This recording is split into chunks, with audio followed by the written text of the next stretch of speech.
I lost my voice there. Hopefully. Yeah, for sure. You wouldn't, I don't put anything that's overly tricky or different. We're looking at some of the harder, trickier ones. Well, so kind of cover the range of stuff that we might have.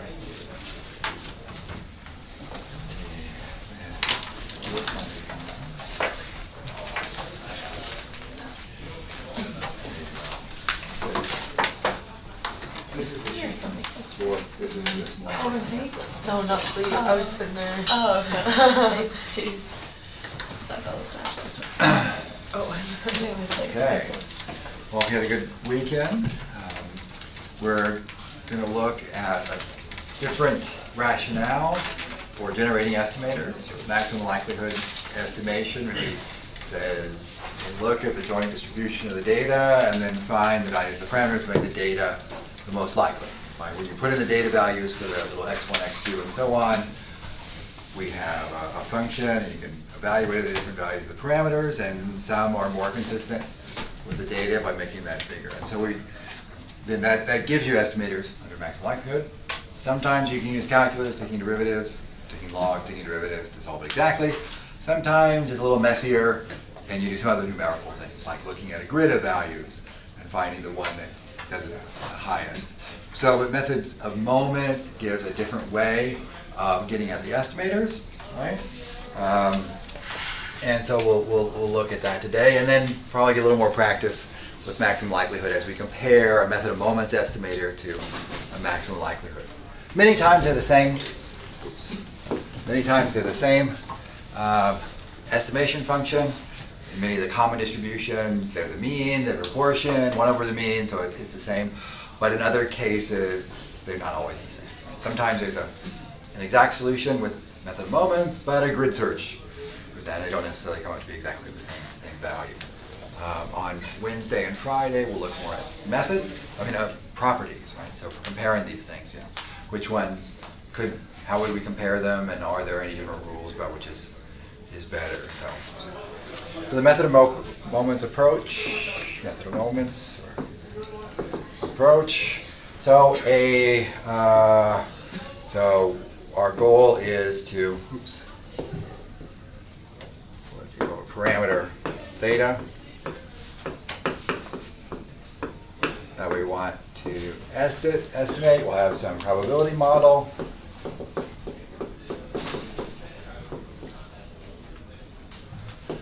Some f of x involving some density function or probability function involving theta. The probability models, probability distributions have what are called moments.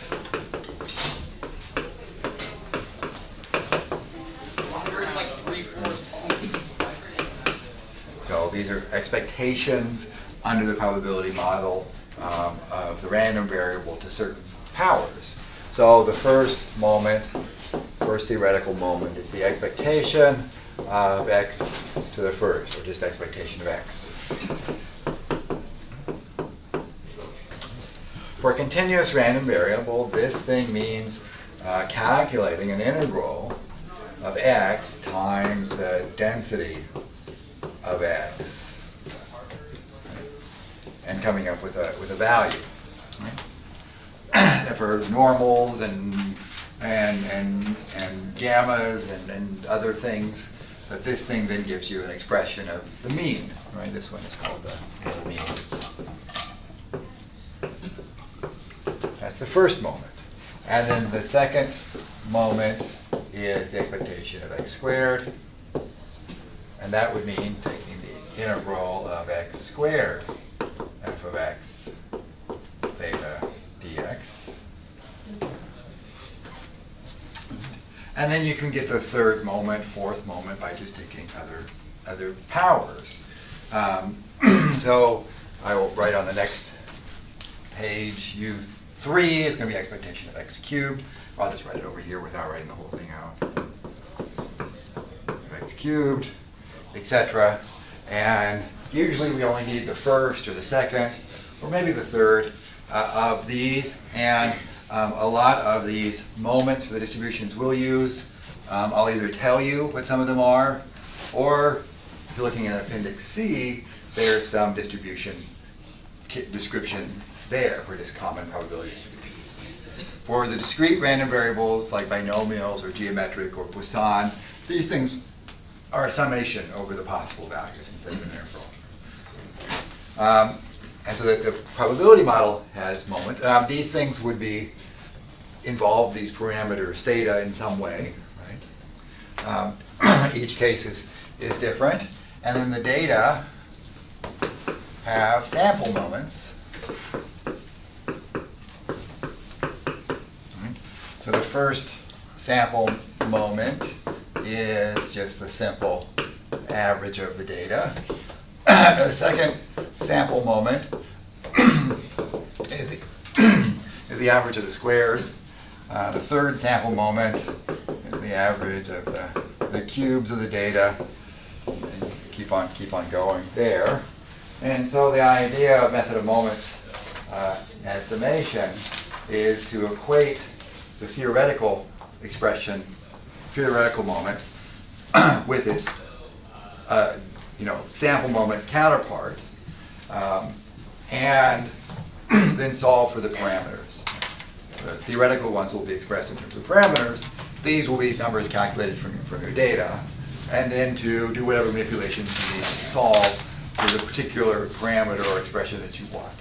And the general rule is to use the smallest moments that are possible, because generally they're more stable, they have less variability. If these are numbers, the squares, cubes, and so on, becomes enormous numbers, very much influenced by the biggest ones, whereas the smaller first and second moments don't have quite as much impact on that. It's not necessarily 100% that that's what you would do, but that's what's generally done, right? So let's look at a few examples of how this goes. Right? So the general rule, right? So equate the theoretical moments to the sample moments.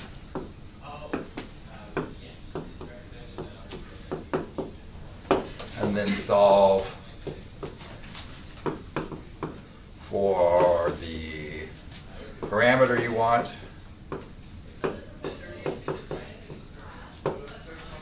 To get an estimation expression. So that when you would get the data, you'd be able to compute a number that you would use as that parameter. And again, just generally use the smallest ones possible, because generally they're less affected by outliers and things like that. So for instance, the exponential random variable, that the expectation of a random variable that has a mean of 1 over lambda, which is one parameter. We're going to be able to use the first moment here.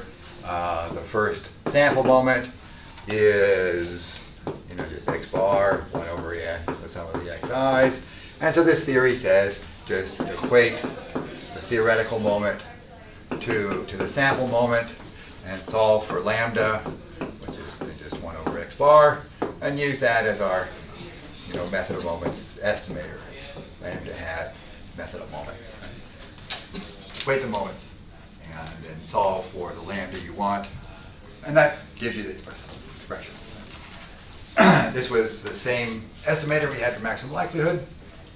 In many cases, it'll be the same. Binomial. Well, let's not do binomial.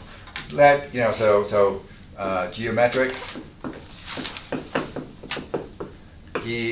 This one is a discrete random variable, whereas the exponential was a continuous one. You can do the same thing. This one particularly looks the same because the expectation of a geometric, which was 1 over p, and this one, if you have a sample size n, of n observations that are independent, this is also, a sample of n observations for this one. And again, you're just going to, equate the theoretical to the sample and then solve.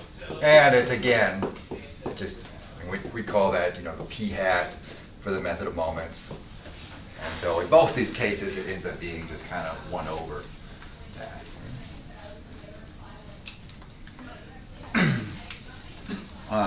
On the other hand, if you had a distribution like Bernoulli,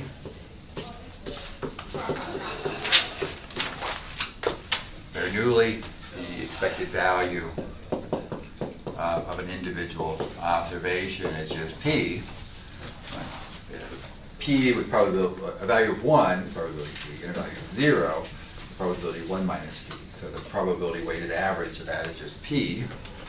And the sample moment, again, is, so we have x1, x2, up to xn. Each of these xi's is either 1 or 0. And so our sample moment is just that average again. You would probably call this p hat, right, the sum of the xi's over n. So the number of successes, counting up the number of successes over n. In this kind of context, it usually goes by p hat, sample proportion.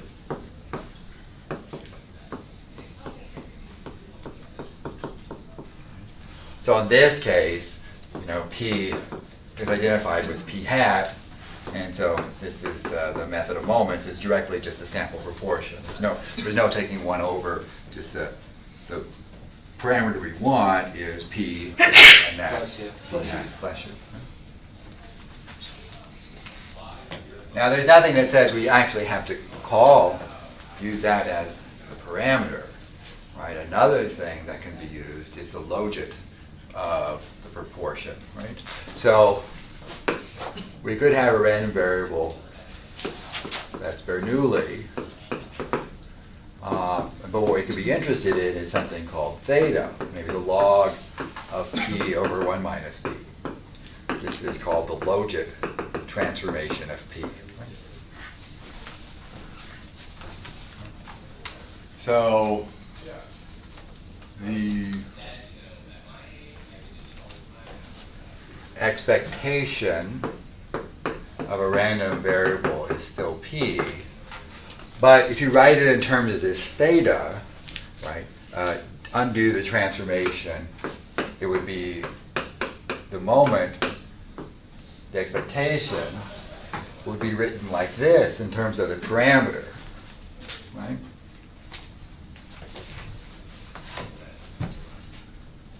So this side is the theoretical moment like before.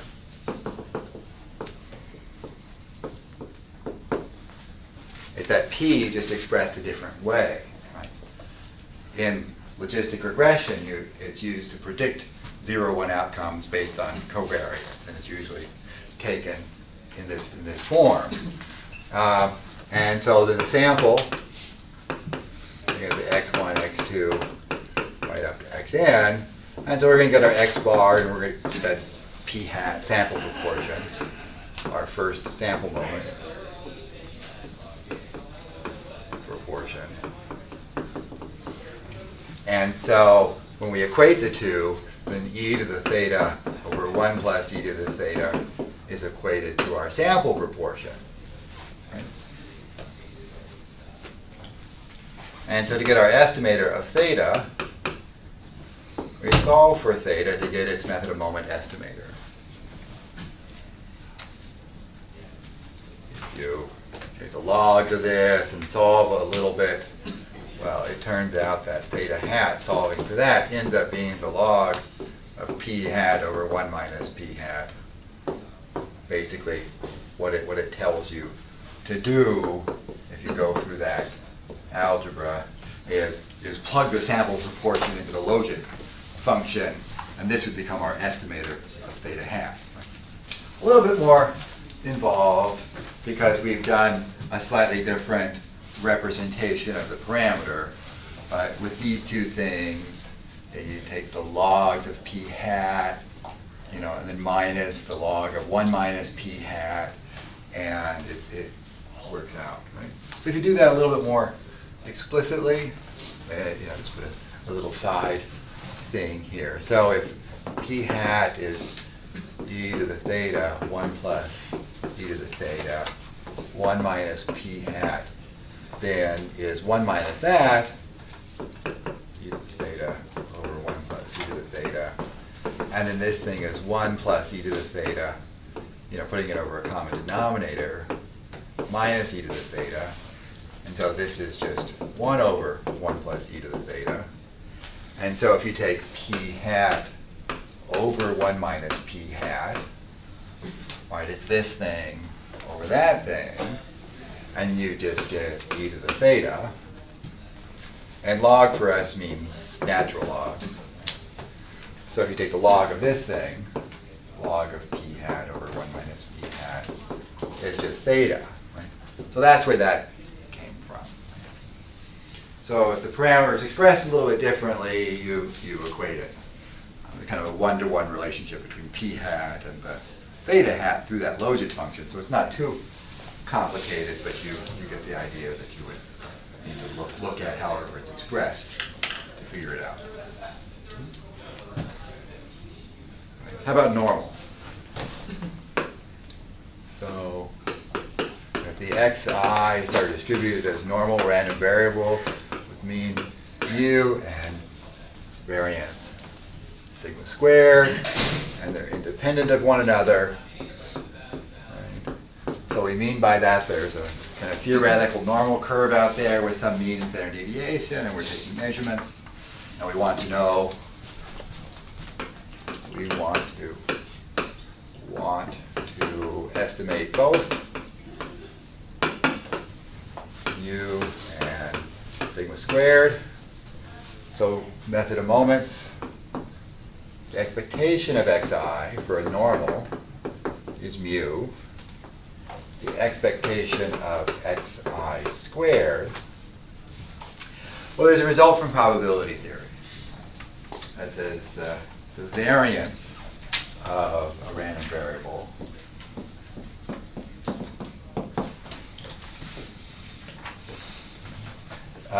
can be calculated as the expectation of the square minus the square of the expectation.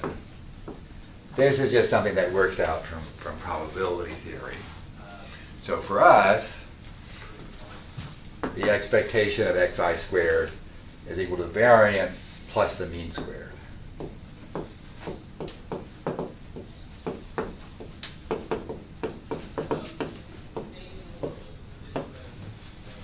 So for a normal, the variance is sigma squared, and this one is mu, quantity squared. So there's the first two theoretical moments. We won't really go beyond the first couple moments for what we're doing for things. Right? And in terms of the probability theory, even if you haven't taken that class or seen this is about as deep as we need to go into it to be able to do this. And you would take the mean and variance from Appendix C or a distribution I'd tell you about, right, to be able to do that.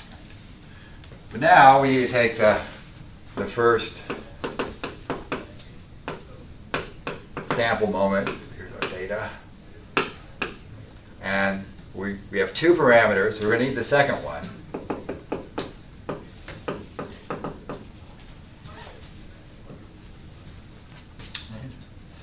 And we're going to let mu equal this first one, and then sigma squared plus mu squared equal the second one. And we want to solve for mu and sigma squared to get our estimates for both our parameters. We have two equations and two unknowns. So as a math problem, that's not too bad. Right? So the first one, we're just going to, the mu hat's just going to be the first sample. Right? That's we already have that one. So mu is just going to be mu hat. Our method of moments estimator is just going to be the sample average. That's great. That's what it is. For maximum likelihood, that makes a lot of sense for the normal. Take the center of that. Right? How about sigma squared? Right, well, we have sigma squared. Now if we put the m1 in there, equals m2, and we can get sigma squared is simply the second sample moment minus the square of the first sample moment. And that would be our method of moments estimator for that, right? So we have two equations, two unknowns, and that's the solution. What is this thing a little bit more explicitly, right? Can we make it look like more familiar like anything? And so we will, right on the next page.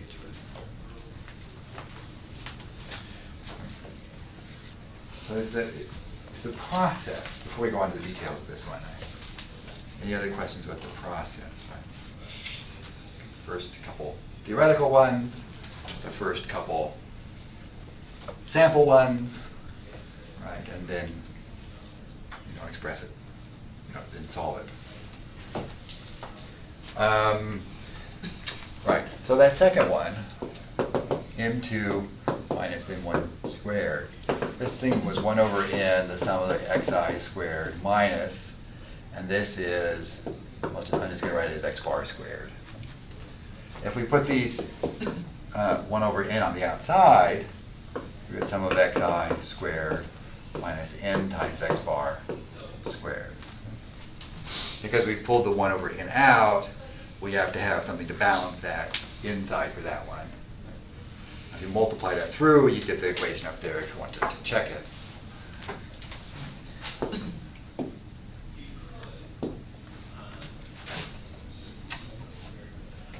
And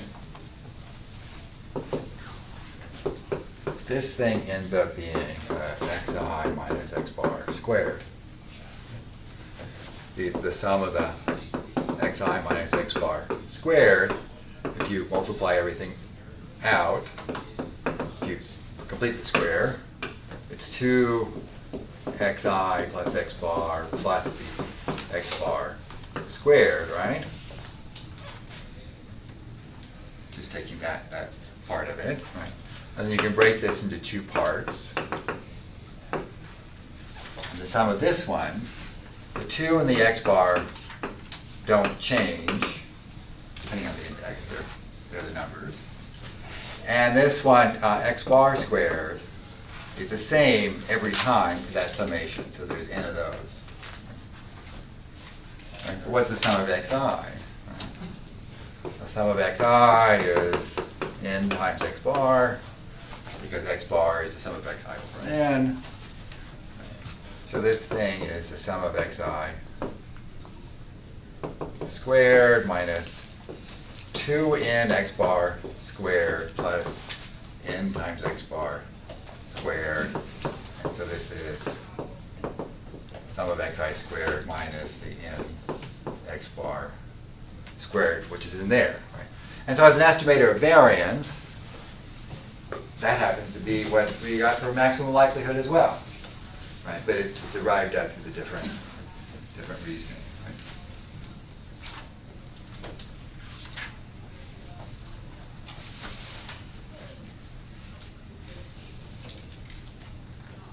So this was just doing a little bit more algebra to express this solution in something that looks more familiar, like a sample variance except divided by n.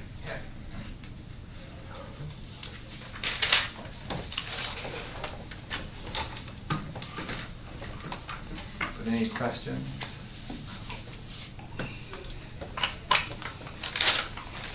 So for solving for more parameters, we use more moments. Yes. But the higher moments are less stable. Well, the higher moments, your square, cube, fourth power, fifth power, and so something like that. So it has to get, if it's, the tails, the big values to the ninth power or whatever just go crazy, right? And so you could have just a few points making those very, very large. And so so it's usually less stable. The higher powers you go, sample means tend to become more normally distributed, more symmetric. The highs and lows tend to cancel out, but that doesn't happen very fast. We can do squares, cubes, and so on. Right? The biggest application in terms of number of moments that I've seen is there somebody use normal distributions, a mixture of normals, so there's a proportions and two normal distributions with bivariates. There's two means in each group and then two variances and covariances. So there are 9 parameters. So they had to do something, well there was 9 moments involved. So there was two variables, but they had to go to higher powers. And you can solve that system of equations, and but it's kind of a mess, right? At some point, this approach becomes pretty hard to do if it gets to more complicated models. But in some things like this, it can work out. Let's look at an example, one more example. We'll look at it both with maximum likelihood and with method of moments. So this is concerns muon decay and the angle at which things come out. Right? So x is going to be the cosine of some angle theta. Theta is going to be called in muon decay an angle of omission. I don't know all the physics of it. This is coming from a book by John Rice called Mathematical Statistics and Data Analysis.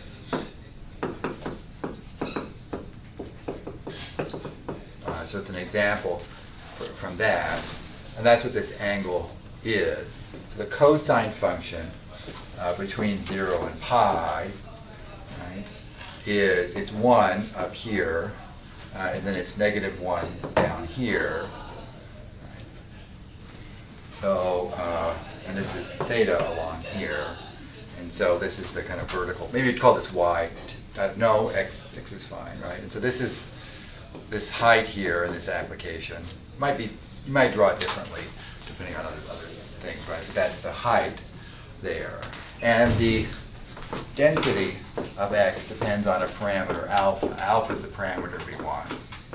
Right? This theta here is the angle at which the particles coming out of the chunk of material. And this function is 1 plus alpha x over 2. Right? And -1 is less than, the parameter has to be between -1 and x, like in this picture. If the angle of emission is between 0 and pi, then this is between -1 and 1 as well. Right? Now the alpha affects where you're likely to get the angle of emission. Right? If alpha is 0, then f of x is just flat, 1/2, right? So if this is x and this is f of x density, then it's just uniform between -1 and 1, and actually then the chance of theta between 0 and pi turns out to be kind of shaped like this. Because of the form of this, it's kind of slow here for a while, then it goes fast, and then it goes slow. If you generate uniform things here, and then translate it back to theta, or kind of do the inverse cosine, the distribution of angles would be around pi over 2, but kind of aiming out at 90 degrees, but kind of with some variability like that. But if alpha is not 0, it's not going to be uniform over here, so that's going to change the angle of emission distribution. Right? So if alpha equals 0.5, then there's f of x over here is sloping up 1/4 at the lowest point, 3/4 at the highest point. Here's -1, and 1, and 0. So it's kind of sloping up like that. So it's tending to favor larger values of x, right? So then on the theta scale, which goes 0 to pi. 0 to pi, when x is 1, that's where pi, when it was near pi, right? So this has a distribution that has more angles. No, did I draw it backwards, or? No, that's right, isn't it? Right, because when it's 0, Then x is 1. then x is Yeah, yeah. So it's kind of skewed, right? Like that. So you'd get more angles on one side versus the other. And so then you have in observations, you observe a bunch of omissions of muons,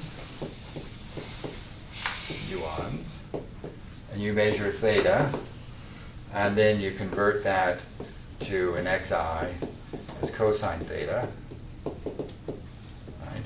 And so we have x1, x2, xn, and we have that, it's called an angular model.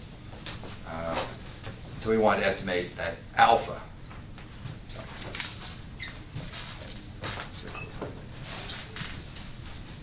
So that's some of the context. So in, let's see, where did I write that down?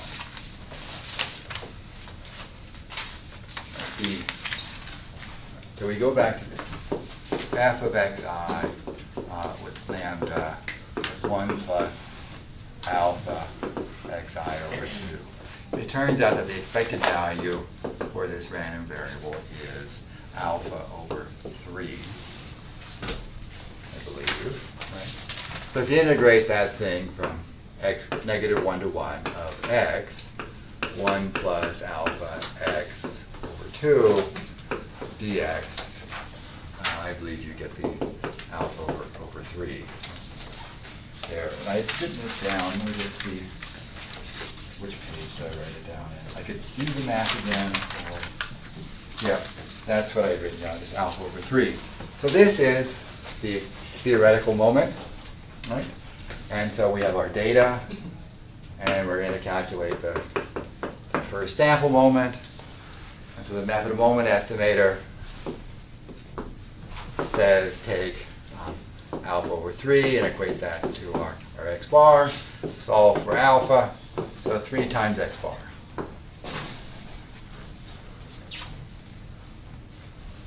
And there is a bound here, right?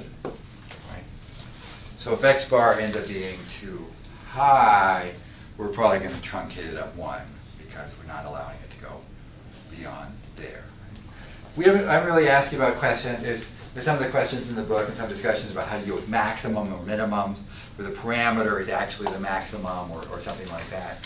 Those are a little bit less regular problems because, yeah, it's a little funnier because if you have your largest, your data, if your parameter is supposed to be largest than all your data, you get all your data, you take the maximum observation, and your maximum has to be something bigger than that. And so it's not something we can do so easily with calculus. It's more, you can kind of formalize it, we have to use indicator functions, right?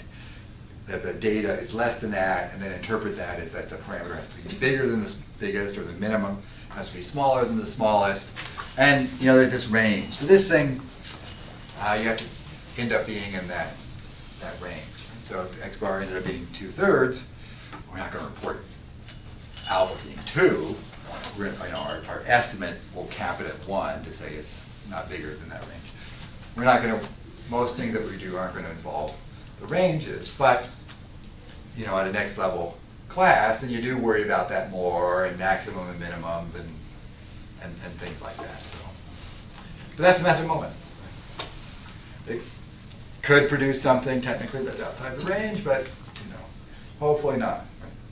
How about maximum likelihood? Is it the same or is it different?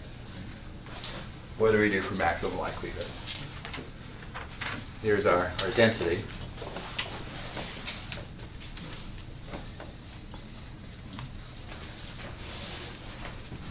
So maximum likelihood estimation. We're going to take our joint density,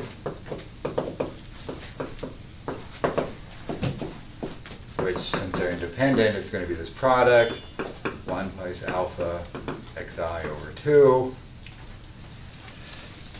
And that's just kind of what we have. You can take the logs. You can take the logs, right? This is the likelihood for alpha. You can take a log of that thing if you want. And so there's going to be a sum I equal 1 to n of a log of 1 plus alpha xi.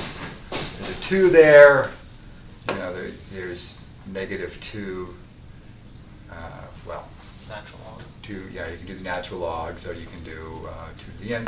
So that you can have this log of 2 part over there. Right. Taking the derivative of this thing, that's L of little script L.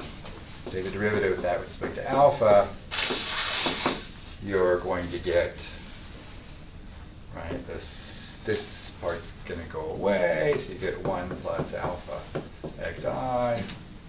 This is an alpha, another 2. And then you take the derivative of this inside, and you get an xi up here by going from 1 to n. And you'd want to set that thing equal to 0. There's not a real good calculus solution. There's no direct solution to that. We can't do that. So we have to do something like a grid search, right, to find it. To find that one. Another way to do these type of things, we could take a bunch of alphas. Maybe take 3 times x bar as our starting point from our method of moments.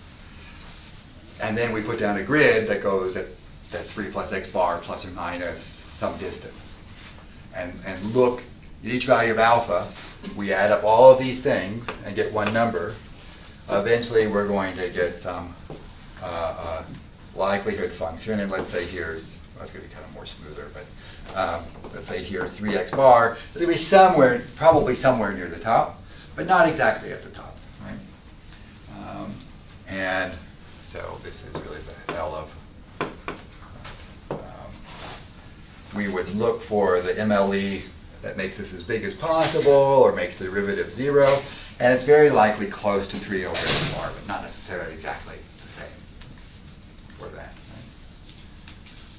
So in this case, the MLE and the method of moments are not necessarily the same. It's unlikely that they're the same value that's in there. Most of these likelihoods, if you took a second derivative, likelihood functions, or their logs, typically are concave.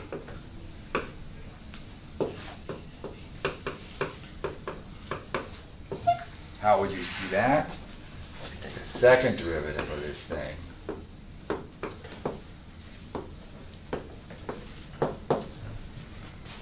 the second derivative of that thing, I better put it on the next page because there's not too much space. The second derivative of this thing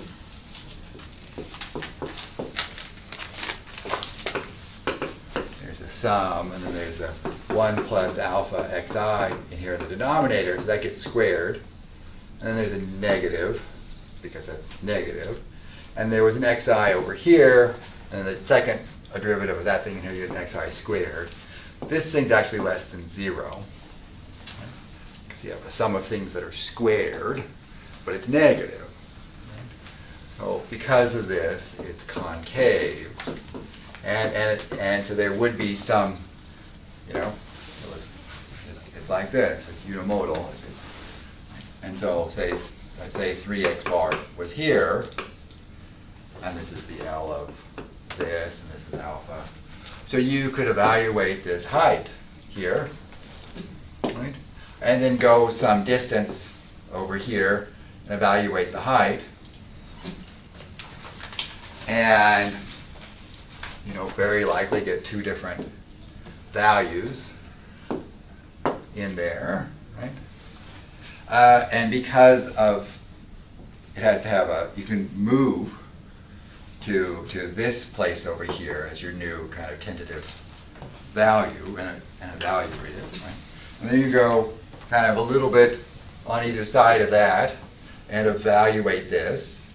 And, it's a little higher back over here, so you can move back a little bit. So you can take these little steps on either side and move in the direction going up. Right, you can do this stepwise search. Stepwise search for a maximum. So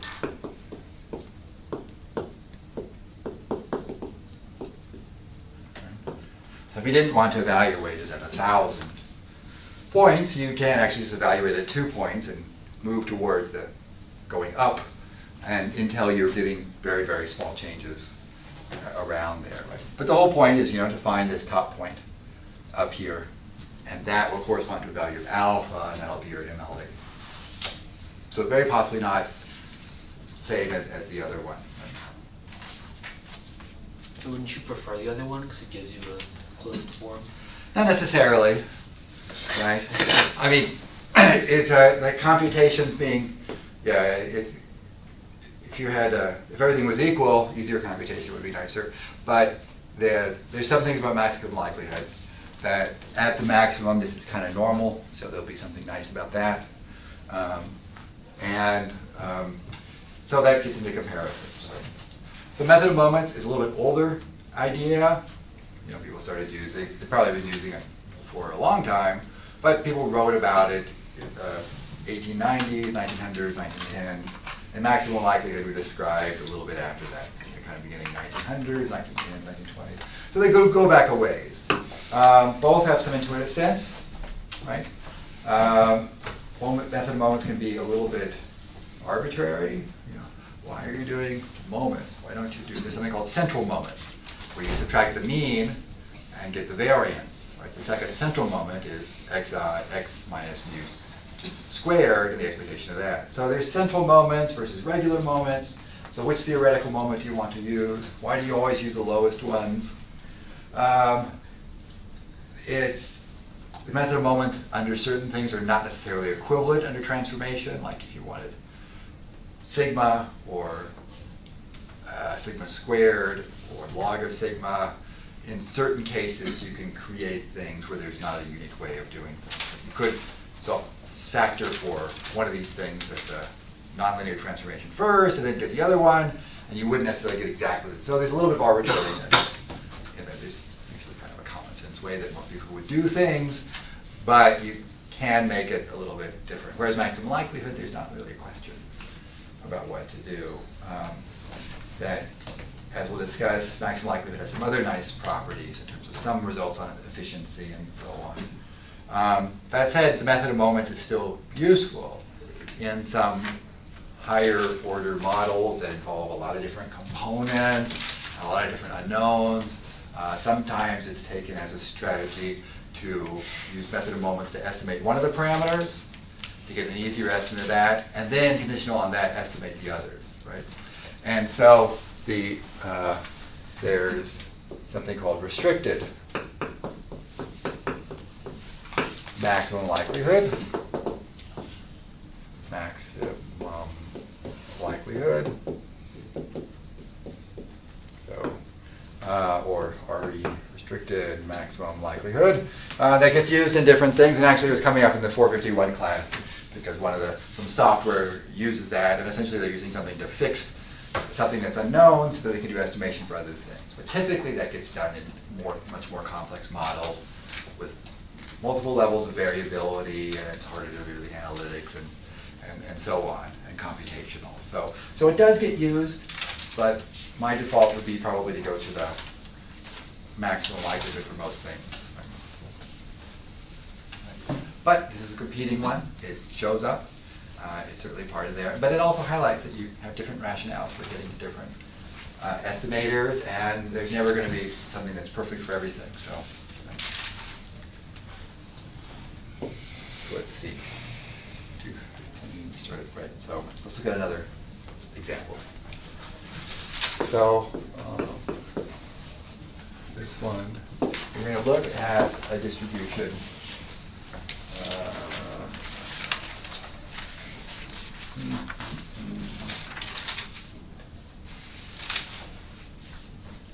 Let's see. Beta 2. Alpha 2.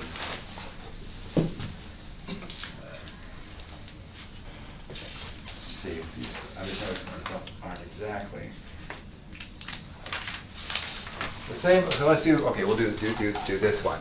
So let's say x of I has a beta distribution, and its parameters are alpha and 2 alpha. Now beta density, the expected value of it is the first parameter over the sum of these other two. So this is 1/3. For the first moment. The variance of the xi's is the product of the two parameters over the sum, sorry my twos, and that times then the alpha plus 2 alpha plus 1. So this simplifies a little bit to 2 ninths times 3 alpha plus 1.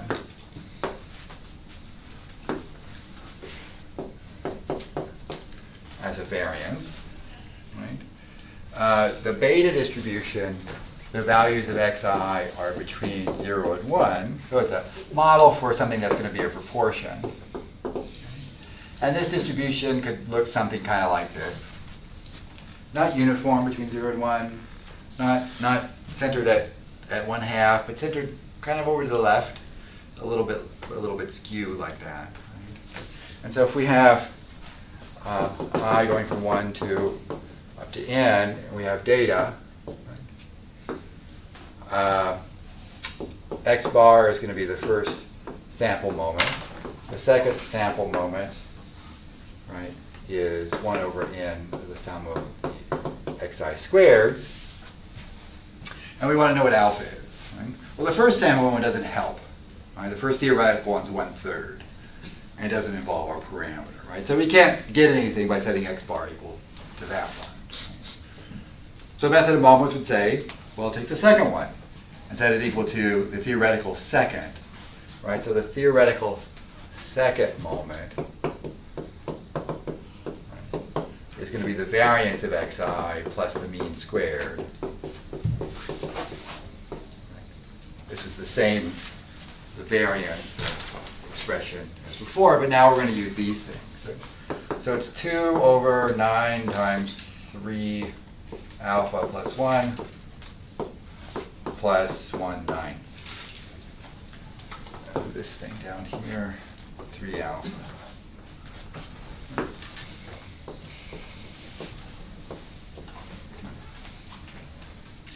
So we're going to set M2 equal to that thing, and then solve for alpha. That's our method of moments estimator.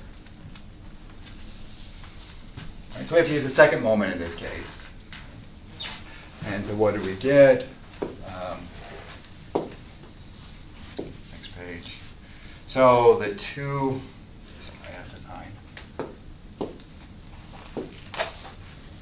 Right, so 2 over 9 times 3 alpha plus 1 plus the mean squared is the second central moment, and multiply everything by 9, so that's 2 over 3 alpha plus 1 equals 9 times this thing, and we can subtract 1, 9m2 minus 1 is that. We can take 1 over everything. 3 alpha plus 1 over 2 is 1 over 9m2 minus 1. Multiply by 2 and subtract 1. So 2, 9m2 minus 1 minus 1, right? Because we multiply by 2. And so alpha is 1/3 2 over 9 m2 minus 1 minus 1. Right? So that's would be our method of moments estimator. Kind of funny looking, right? But that's what it would be in this case. Right?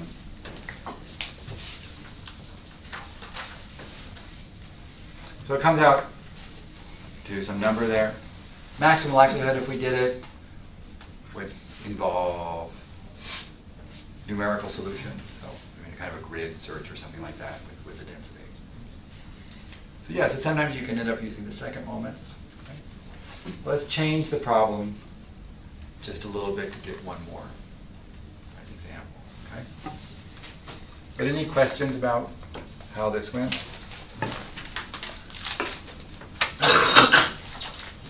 So with this particular choice, you can have different, just alpha and beta, arbitrary different values, right? But when they, for some reason, fixed like that, the mean is 1/3. So that doesn't help. So we went to the second one, and it was a variance plus this. So that's how it would go.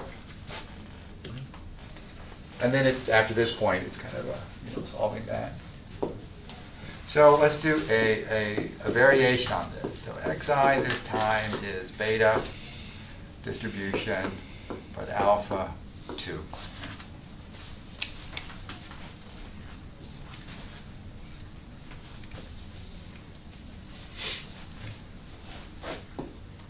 So here, the expectation of xi is alpha over alpha plus 2. And so alpha is involved in that mean, right? So if we get our data x1, x2 up to xn, our first sample moment is x bar. And so we can let alpha plus 2 equals x bar, equate those two things. And we can then solve x bar times alpha plus 2. And we can subtract the alpha minus x bar alpha, and this is x bar times 2 is left over here. And so we can get alpha times 1 minus x bar equals x bar over 2 times 2. And so alpha is this. So that's our alpha hat for method of moments estimator.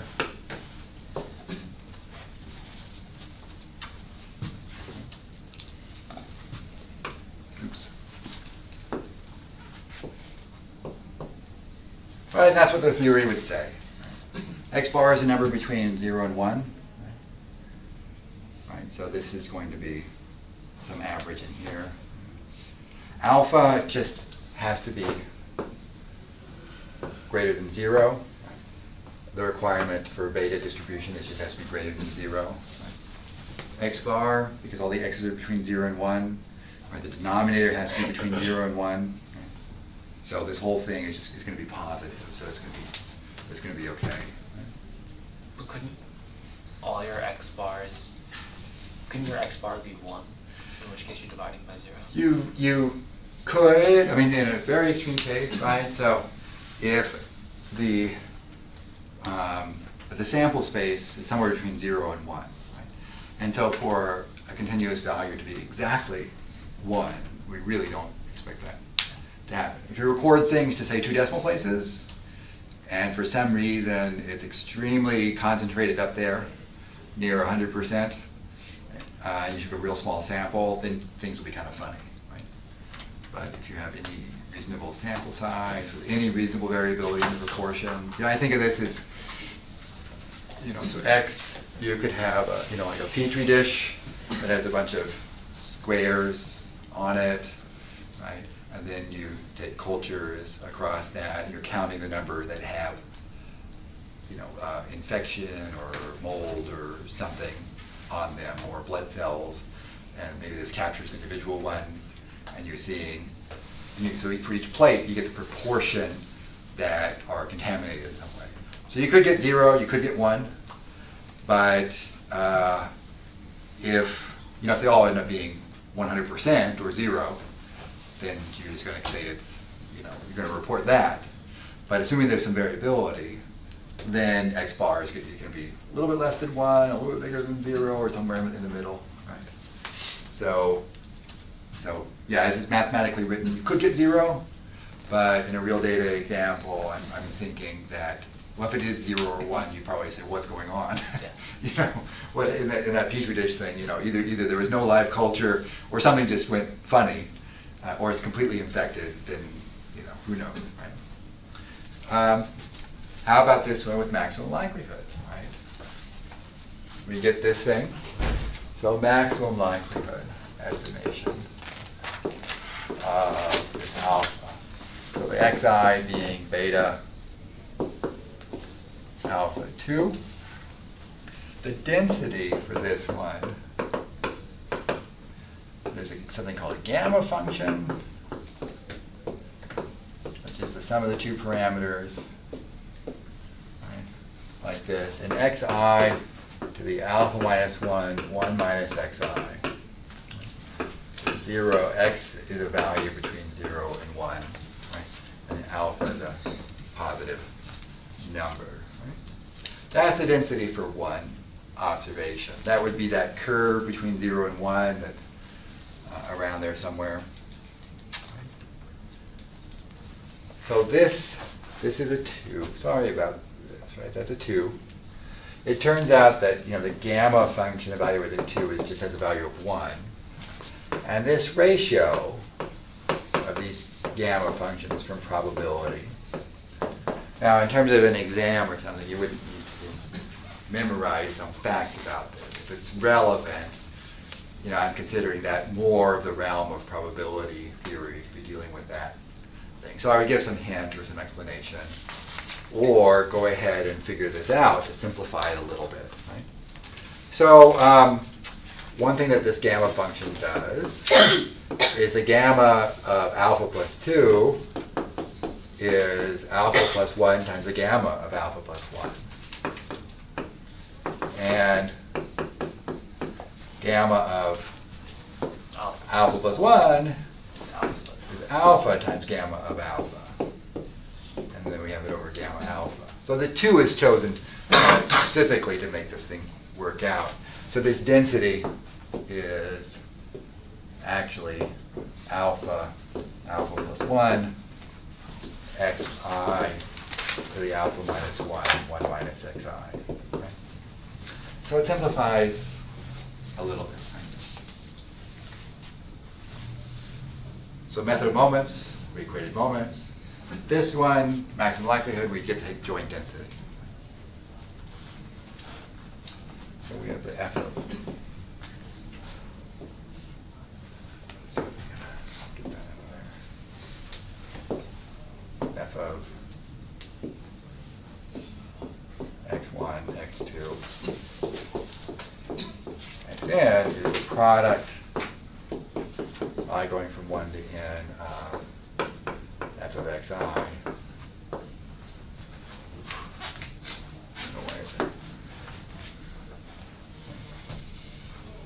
So, how about this combination one? What are we getting? I don't know what this is doing.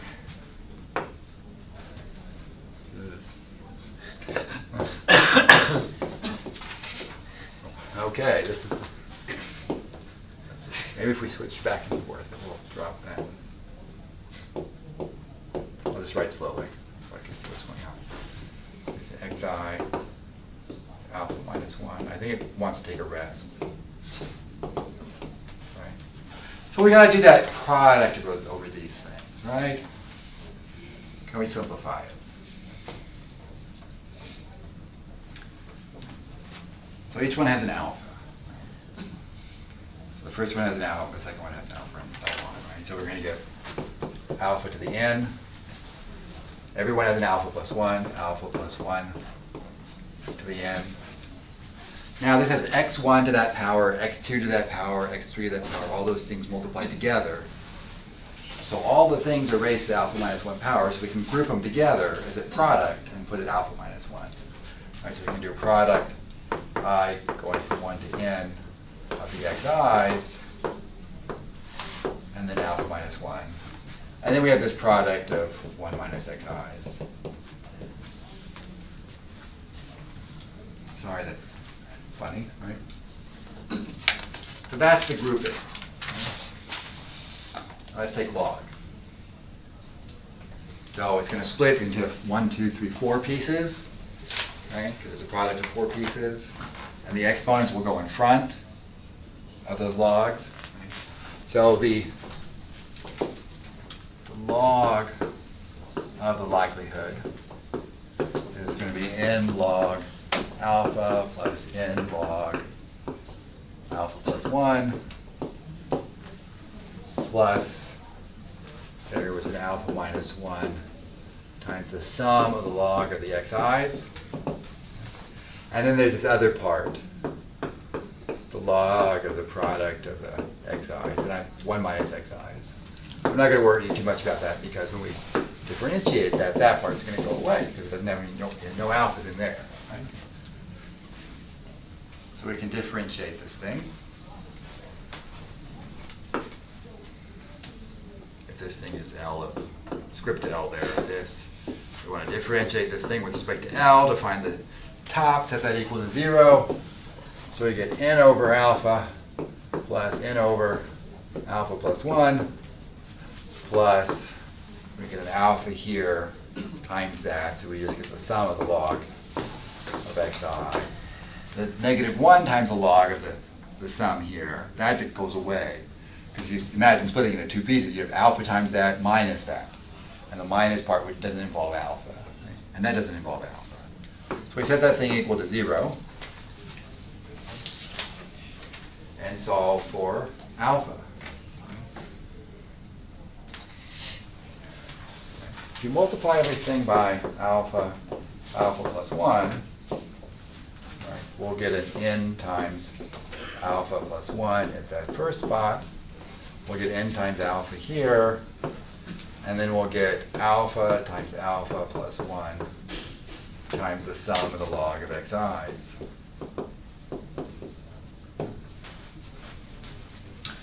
What do we end up with? Right? We end up with a quadratic equation in alpha. Yep. So we do, right?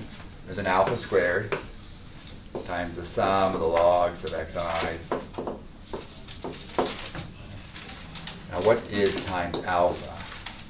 Right, there's a n, there's a 2n times alpha, there's alpha both times there, and there's an alpha here plus the sum of the logs of xi's. And then how many singletons terms? There's a sum, there's, oh, that's alpha's there. There's an n, right, over there. So there's the A, B, and the C terms, and that's a quadratic equation.